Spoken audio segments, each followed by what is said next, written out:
Hi, everybody. Good morning and welcome to the story session. I'm Deepa, the director of Dewdrops Journey International Preschool and Academy. The reason behind the storytelling is that, as an educationalist, I believe that children understand the importance of life and the things in it better when we tell them things through stories. Stories are a method where they understand the morals of life, the importance of sharing, the importance of fellowship, and many other things. Storytelling is not something new, it's been there for years and years. We have listened to our parents say that their grandparents, great grandparents have told them stories. Why stories are being given to us down generation after generation is because they add value to our lives. Today, I decided that I would go as per the choice you give me on the chat box on two stories that I've decided. One is a story about the impact of war. The other is a very feel good story, which is about a classroom atmosphere. So, if you are interested, give me the chat box. What is that story that you are interested to listen to? And I would be telling you that story today. Along with stories, at times when there are a word or a vocabulary that we have not listened to or is not very practically used, not very frequently used, those words I would also be telling you a meaning of those story words. And by end of the session, there's a surprise for you as well, as I told you. Okay, now I think as per the chats, we could go with the story where we're going to talk about Krishna. This is going to be a story about Krishna at school and about things that the teacher had given him as homework. So in this story, Krishna is going to school and the teacher asked Krishna to submit his assignment. He was supposed to give a written assignment on a particular topic, but Krishna has not done it. Now, Krishna went and told the teacher, Teacher, I haven't done my homework when she asked to submit the thing. The teacher was like very angry and she said, Krishna, you better do the homework tomorrow and bring it along with the family photo that I asked for. And now Krishna felt that he could have felt better if he is punished rather than being asked to do this homework again, complete his homework tomorrow. Let me read it from the Young World that where I have taken the story from. So Krishna is a person who loves writing. So he wanted to write that assignment, the composition that the teacher has given. But the problem is the topic that was given. It is about my family. And what could be a what could be the problem writing about a family? It's a problem because he lives in a joint family where a total member count is 20. Wow, 20. These days, these days, families are nuclear families where you find three or max of four, where mummy, daddy, brother, sister, or two sisters, two brothers, something of that sort is there. Now, here 20 people are there. And the biggest problem in this is that whenever there is a family photo taken in a function or an event, at least two or three of the family members are not there in the picture.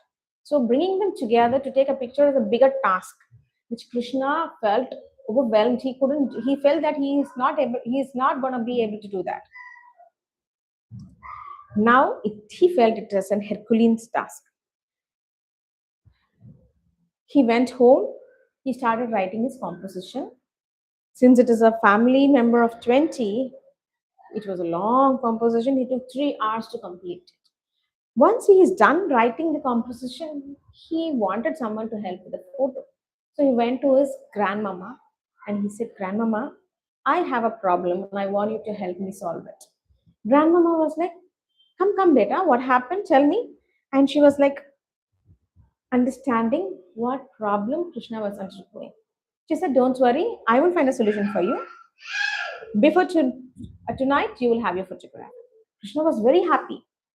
That day, that day, they had the dinner. So family, they used to come eat and they just leave. And by the time it was late evening, most of them had their dinner and each of them were going for walking or they were retiring back to the day to the bed. So things like that was happening. Krishna was anxious. Nothing has happened right now. Suddenly, they heard Grandmama shriek. What is that? She was shouting in a very shrill voice. Everybody in the house, they got worried. Grandmama is shouting. So probably she's got some health issues or what happened was a concern. Everybody ran towards her and they were assembled there, living off whatever work they had decided to do after that time. Once everybody assembled, Grandmama said, nothing to worry. I have a small uh, help that all of us have to do for Krishna. And that is, he wants a group photo of the family that he's supposed to submit at school tomorrow. And I want you all to get ready and come back here in 10 minutes to take their family picture. Few were like, oh my God, they sighed in relief. Grandmama is good. And few were like smiling. They understood why such a big drama was created because bringing them together is not a simple task. So after that, what happened is 10 minutes, they all got ready, they came back, they beautifully posed, and a picture was clicked. The family helped Krishna with arranging the tripod, setting the camera. They took 5 pictures because they wanted to take the best of the 5. And they also helped him with the angle, camera angles, and all of that, taking print out. So the task itself becomes more like a celebration. The next day, when Krishna went to school to submit his assignment, and after the teacher went through the assignment and discussed those things with the students there, he was looked upon like a hero in his class. You know why? Because now the friends knew why he said he will not come for a sleepover on weekends. Because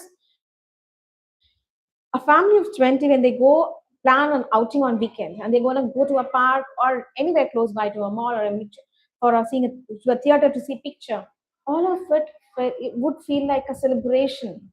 And every dinner or a dining that I have together would look like a small picnic party.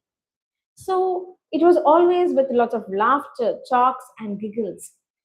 Few of his friends also felt jealous about it because he had brought in different kinds of cuisines as lunch box during his lunch sessions, and they were wondering how he was able to get so many different cuisines in his lunch box. The secret behind this is his mummy, his aunties. They were all from different part of the country, and so they were a very good cook, and they were able to bring that on the table or on the box that he's bringing. And moreover, his grannies, uncles, and his grandpapa, all of them were very good storytellers. So every night or every occasion they were gathering together, he used to listen to beautiful stories and get to know about the cultural values and the importance of giving respect to elders, listening to your parents. All that was given to him. So he was able to mature and grow in a very beautiful environment. All of this made him the hero. Now, what happens then? We'll see that. So now he was very happy that he had such a big family. Whenever it is a time for play, Krishna used to be good in most of the games because in his family, they played tennis, they played badminton, they played Monopoly, they played all the board games and outdoor games together. And he was able to understand the games by playing along with them. And the knowledge he received out of it, and the tricks and the methodology to do a certain things was easy for him together. So that was a blessing for him being in this group family. Now appreciation is all done, and the teacher was showing friends the 12 pages composition that he had made and said, "Look, students, you did only 2 or 3 pages, whereas he's made a detailed family analysis and had brought in 12 pages." Now, Krishna came next to the teacher and was saying, "Ma'am, writing the composition was not a big deal. Writing 12 pages was not difficult. But you know what? What I gave you is just a summary. And bringing most of the events to this 12 pages was the most difficult task because I have to brief everything. I had to brief down on everything, and that was very difficult. The teacher was alarmed. If I had asked you for a detailed reporting, how many pages would it have been? There was giggles and laughters in the class. And that was a very memorable composition assignment for the whole class as such. Because the students, the teacher, and our Krishna is going to forget about. So thank you for being here for this story today. Uh, I would be doing this session every Saturday at 10:30, and I would love to see you all be here for this live story setting session. As a surprise, I'm going to bring in my daughter Nayonika here. She's got a surprise for you. Let's see what it is. Welcome, Nayonika.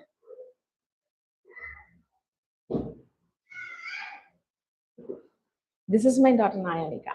And what she's going to say? Idioms. What are you going to say? Idiom. Okay. So be louder. What? Idiom. Ah, nice. Come on, carry on. Hi, I'm Nayonika.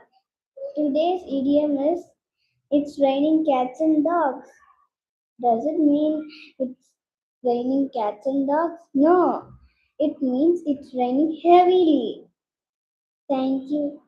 Wow, that's nice, Nayonika. Thank you. So when I decided to do the storytelling, she was the one who told me that why not we give students an idiom every weekend. I was wondering why she wanted to do it, and then she told me something. When she was in school, I have a daughter and a son, so I used to teach them idioms. I used to teach them vocabularies, uh, proverbs, and many other things. And she took those idioms to classroom, and she had used it when she was playing with her friends. The teacher who was observing on how kids were playing, they saw her use idiom, and she said, "Very good, Nayonika. I really like the one you used." So she was saying she wanted the same appreciation to every student, and so she wanted to share all the idioms that she had learned with you so that you could use in your classroom, show you are smart and get that appreciation. So until next Saturday, 10:30, this is Deepa signing off. Have a beautiful weekend. Bye bye. Take care. Say bye. Bye.